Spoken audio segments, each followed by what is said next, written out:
September 18th, 1980. It is a quiet evening in rural Arkansas. About 50 miles north of Little Rock, in the farmland of Van Buren County, a young Air Force airman climbs down into a concrete silo buried beneath a field off Highway 65. He is 21 years old. He is holding a socket wrench. At 6:30 that evening, the metal socket slips off the wrench and falls. It drops 80 feet down the side of the silo, bounces off a steel thrust mount, and punches a hole in the skin of the missile standing in front of him. It is one of the smallest mistakes a person can make.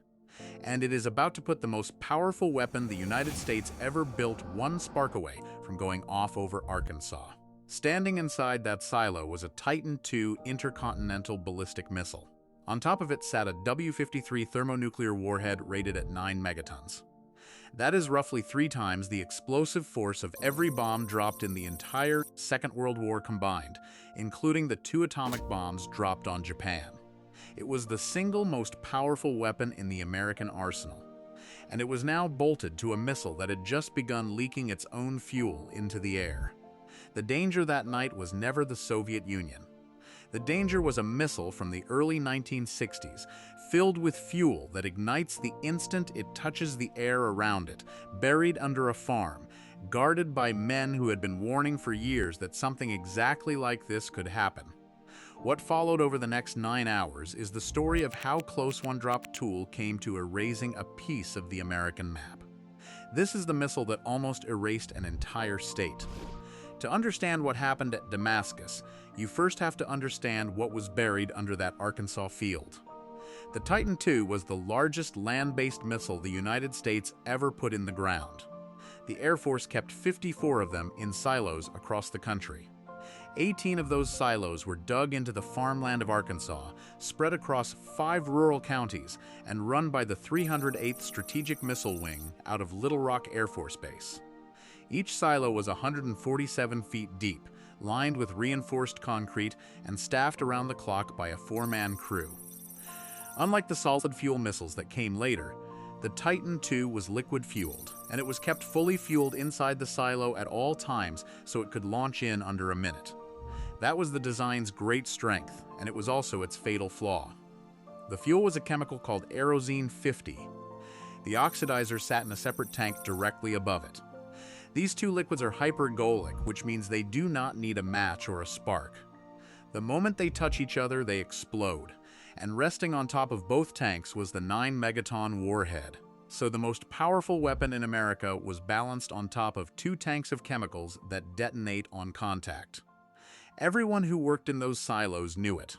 This was not the first warning. 2 years earlier, in January 1978, the very same complex at Damascus had leaked. An oxidizer line failed and sent a toxic orange cloud drifting 3,000 feet across Highway 65. Civilians were evacuated. 4 people were sickened by the fumes. The leak was patched, and the missile went back on alert. 15 years before that, in 1965, a fire during maintenance work in a Titan II silo near Searcy, Arkansas, had killed 53 men. The crews did not need to be told the fuel was the real enemy. They had already buried friends because of it.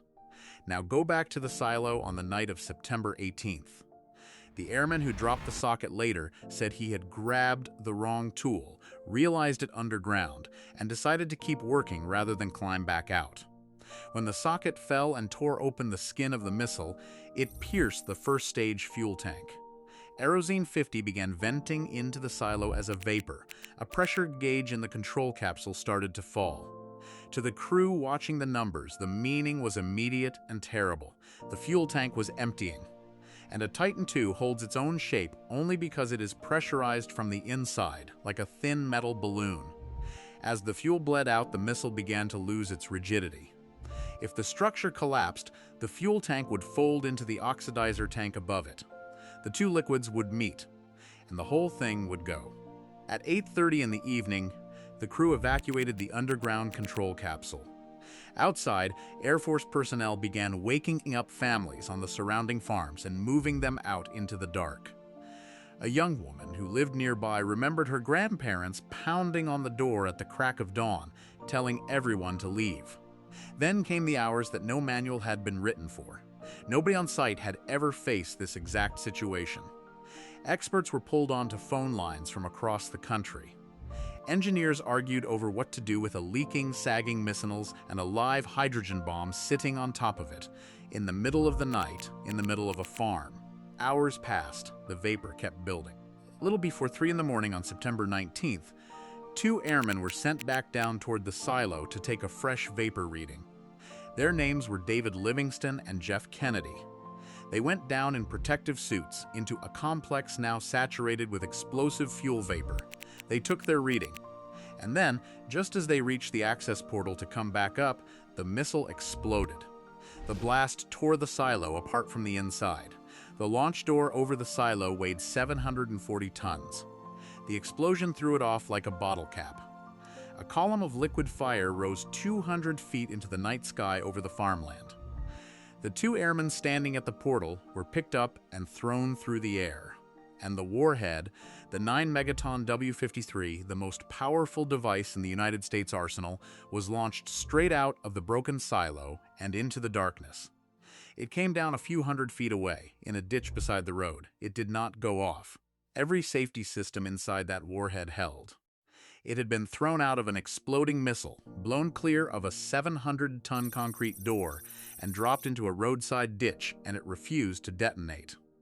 The core of the W-53 was built from highly enriched uranium rather than plutonium, which meant that even the conventional explosives wrapped around it staying intact had spared the area from radioactive contamination.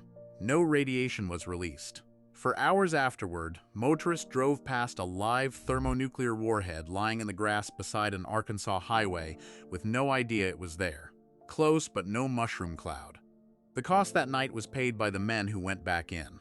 Senior Airman David Livingston died of the injuries he suffered in the blast. 21 other personnel were hurt.